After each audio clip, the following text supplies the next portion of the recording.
मासिक धर्म पीरियड्स। गोलियां खा के शरीर पर अत्याचार न करें। साक्षी की नई नई शादी हुई। बहुत सपने थे उसके, जैसे हर लड़की के होते हैं। शादी को लेकर, अपने जीवन साथी को लेकर, जीवन की नई शुरुआत को लेकर पहली बार वो अपने ससुराल आई। साक्षी एक पढ़ी लिखी, खूबसूरत, आज के ख्यालों वाली लड़की थी। दोनों की जोड़ी ऐसी कि किसी का नज़र न लगे। वो गुड़गांव में एक आईटी कंपनी में ऊंची पोस्ट पर थी। साक्षी के सास ससुर भी पहले सरकारी नौकरी में कार्यरत थे, पर अब रिटायर हो चुके थे। देवर भी बढ़िया सी नौकरी कर रहा था। सब कुछ एकदम अपनी जगह पर सही सा था। शादी के दिन सारी विधि करते करते और घर आते आते बहुत रात हो गई थी। आते आते ही साक्षी की सास ने एक छोटी सी घर में पूजा विधि कर ली। साक्षी की बहन राधा ने सास को समझाने की बहुत कोशिश की कि सब बहुत थक गए हैं और बाकी की विधि दूसरे दिन कर लेंगे, पर वह सुनने के लिए तैयार ही नहीं थी। दूसरे दिन घर की बाकी रस्में निभाई गई। 2-3 दिन बाद साक्षी से रसोई की पूजा करवाई गई और उसने पहले रसोई में हलवा बनाया, जो सबको बहुत पसंद आया। ससुर जी ने अपनी बहू को शगुन के तौर पे 1100 रुपये दिए और खूब आशीर्वाद देते हुए कहा कि ऐसे ही इस घर की अन्नपूर्णा बनना। सास ने साक्षी को कमरे में बुलाया और कहा कि परसों मैंने तुम दोनों के वैवाहिक जीवन, सुख शांति, नवग्रह शांति आदि के लिए पूजा रखी है। सुबह अंधेरे ही उठ जाना, बाल धो के अच्छे से नई कोरी साड़ी पहन लेना। साक्षी सब कुछ बड़े ही गौर करके सुन रही थी। अचानक सास ने पूछा, अच्छा तुम्हारी तारीख कब की है? मासिक धर्म की। कहीं ऐसा न हो कि मैं इतना तैयारी करूं और तुम सब पर पानी फेर दूं। साक्षी की ये सब सुनकर थोड़ा अजीब लगा, पर ज़्यादा ध्यान नहीं दिया। वो बोली, नहीं माँ जी, अभी 5-6 दिन है तारीख को, कोई गड़बड़ नहीं होगी। हाँ, पर शादी की दौड़ भाग में कुछ कह नहीं सकती। सास बोली, तो एक काम कर ले, गोलियां खा लेना ताकि पूजा में कोई विघ्न ना आए। साक्षी सर हिलाकर अपने कमरे में चली गई। पूजा विधि सब ठीक से हो गई। सभी रिश्तेदार अपने अपने घर लौट गए। सुमित की भी छुट्टियां ख़त्म होने वाली थी।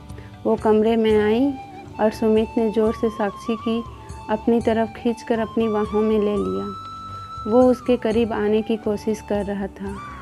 उतने में साक्षी बोली, सुमित, मुझे तुमसे कुछ बात करनी है। पर सुमित कहा, सुनने को तैयार।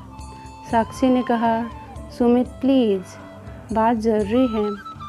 आज माँ जी। उतना सुनते ही सुमित साक्षी की तरफ देखकर बोला, क्या हुआ? कुछ कहा क्या माँ ने? साक्षी बोली, माँ जी ने कहा है कि अभी घर में मंगलमय वातावरण है, इसलिए अभी ऐसा कुछ भी मत करना।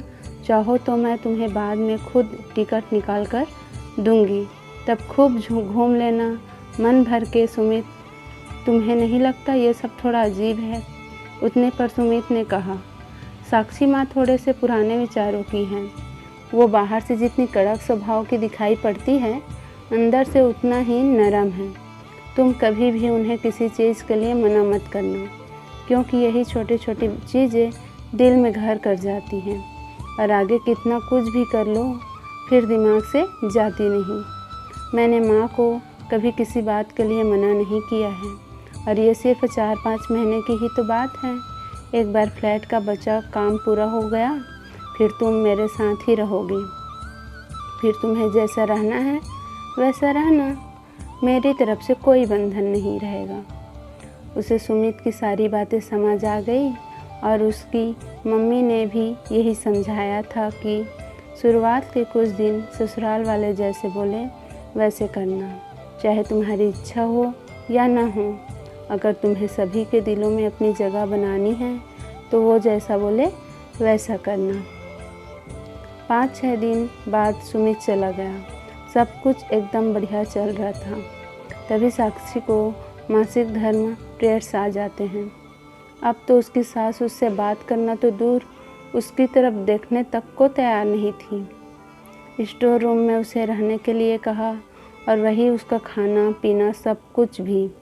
जैसे तैसे साक्षी ने 4-5 दिन निकाले और आगे से पीरियड्स आने पर मम्मी के यहाँ जाना ठीक होगा, यह साक्षी ने कहा। तो सासू माँ बोली कि हाँ सही भी है, घर भी अपवित्र नहीं होगा और मुझे बार बार छुआछूत के कारण साफ सफाई भी करनी नहीं पड़ेगी। लोग कहते हैं ये सब भगवान को चलता है, फिर फूल कैसे चल जाता है? भगवान को फूल आने के बाद ही तो एक पेड़ को फल आते हैं। वैसे ही एक स्त्री का शरीर होता है, गर्भ धारण करने के लिए मासिक धर्म जरूरी है। इसके बिना तो इंसान का जन्म ही नहीं हो सकता। जाने दो, क्यों मैं इतना सोच रही हूँ, मुझे कहाँ यहाँ रहने हैं, 4-5 महीने की ही तो निकालने हैं, ऐसा कहकर उसने खुद को समझाया। थोड़े दिनों बाद कभी तीज त्योहार तो कभी कोई पूजा, कभी कुछ ऐसा कहकर साक्षी की गोलियां लेने के लिए कहा जाता और घर में लड़ाई न हो इसलिए वो लेती रहती। उसका वजन बढ़ने लगा था, समझ नहीं आ रहा था ऐसा क्यों। खाना भी लिमिट में थे, एक्सरसाइज भी समय पर करती थी। चिड़चिड़ी बहुत ही हो गई और शारीरिक और मानसिक तनाव वो अलग। पर सुमित के पास जाकर सब ठीक हो जाएगा ऐसा सोचकर खुश हो जाती। कहते कहते साल निकल गया। अब कहीं जाकर वो सुमित के साथ रहने लगी अपने फ्लैट में। सब कुछ बढ़िया चल रहा था, एकदम मन जैसा। कभी कभी सास का फोन आ जाता कि अभी ये पूजा है और वैसे कोई बात हो तो गोलियां ले लेना। सुमित तो मना कर नहीं सकता और वो खुद को समझाती कि बस एक बार कहीं नौकरी लग जाए तो यह कहकर मना लूँगी कि छुट्टी नहीं मिल पाई और बार बार गोलियां भी लेनी नहीं पड़ेगी। ऐसे ही छुट्टियों में दोनों घर आए। सभी नाते रिश्तेदार भी आए हुए थे। तभी सुमित की बुआ जी बोली, बहू हमें पता है तुम दोनों नए ख्यालात के हो, पर शादी की 3 साल हो गए हैं। कुछ सोचा है बच्चों के बारे में या अभी और समय चाहिए? भाभी तो भगवान के हाथ धोकर पीछे पड़ी रहती है, पर कोई खुशखबरी मिलेगी ऐसा तो लग नहीं रहा। और सभी उनकी तरफ देख के हंसने लगे, पर साक्षी को यह बात तीर की तरह चुभी। उसने कमरे में आकर सुमित से कहना शुरू ही किया था कि सुमित बोला, तुम चिंता क्यों करती हो? अभी हमारी उम्र थोड़ी ना निकल गई है। घर जाके किसी अच्छे से डॉक्टर को दिखा देंगे। 2 दिन बाद वे एक अच्छे गायनेक के पास गए। डॉक्टर ने बैठने के लिए कहा। उन्होंने डॉक्टर की सारी बातें विस्तार से बताई। इतने में डॉक्टर ने कहा कि पहले मुझे साक्षी तुम ये बताओ कि क्या तुम्हें हर महीने पीरियड्स आने के कोई प्रॉब्लम तो नहीं होती? साक्षी ने बताया कि उसे ज़रूरत पड़ने पर पीरियड्स आगे होने के लिए गोलियां लेनी पड़ती हैं। डॉक्टर गुस्से में बोली, क्या फ़ायदा तुम्हारा पढ़ा लिखा होने का? तुम आजकल की लड़कियां अगर सिर दर्द की भी गोली लेती हो तो पहले उसके साइड इफ़ेक्ट्स के बारे में पता करती हो।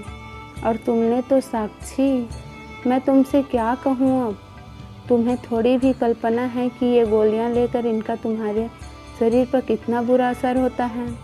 तुम्हारी फैलोपियन ट्यूब में ब्लॉकेज आ गए हैं इन गोलियों के कारण, और तो और शरीर में होने वाले हार्मोन बदल के कारण तुम्हारी दोनों ओवरीज डैमेज हो गई हैं। तुम्हारे गर्भाशय में गांठें बन गई हैं। तुम्हारे माँ बनने के चांसेस कम से कम 90% तक कम हो गए हैं। फिर भी मैं कोशिश करूँगी, पहले गोलियाँ देकर देखती हूँ, अगर गांठें गल जाए तो, वरना तुम्हारा गर्भाशय निकालना पड़ेगा क्योंकि इन्फेक्शन भी फैल सकता है। ये बातें सुनकर साक्षी के हाथ पैर ठंडे पड़ गए थे। सुमित का भी यही हाल था। उन्होंने सोचा कि भी नहीं था कि इसका परिणाम इतना भयानक होगा। वो गुस्से में उठी और डॉक्टर से बोली, मुझे पता है मुझे ये नहीं कहना चाहिए, लेकिन आप बताओ मुझे ऑपरेशन के लिए कब आना है। डॉक्टर बोली, आप ये क्या कह रही हैं मिसेस साक्षी, और नहीं तो क्या, न गर्भाशय रहेगा, न पीरियड्स आएंगे और न ही मेरे कारण किसी का घर अपवित्र होगा। सही कहा ना मैं सुमित। वो वहाँ से चली गई। सुमित की राह न देखते हुए सुमित के पास इसका कोई जवाब नहीं था। आज हम 21वीं सदी में जी रहे हैं। छुआछूत, अपवित्रता, ये सब बातें पहले हुआ करती थी और औरतों का अलग बैठना, उसके पीछे भी अनेक कारण थे। पर सिर्फ अपवित्र ही जाएगा या पूजा विधि रह जाएगी, इसके लिए पीरियड्स न आने के लिए गोलियां लेना, ये अपने शरीर पर एक प्रकार से अत्याचार ही है। और इन गोलियों का दुष्प्रभाव भी बहुत भयानक है। जो गलती साक्षी ने की वो आप ना करे, बस यही गुजारिश है और यही कहानी के माध्यम से आप तक पहुंचाना है। अगर आपको ये वीडियो पसंद आए तो प्लीज़ मेरे चैनल को लाइक, शेयर एंड सब्सक्राइब करें। धन्यवाद।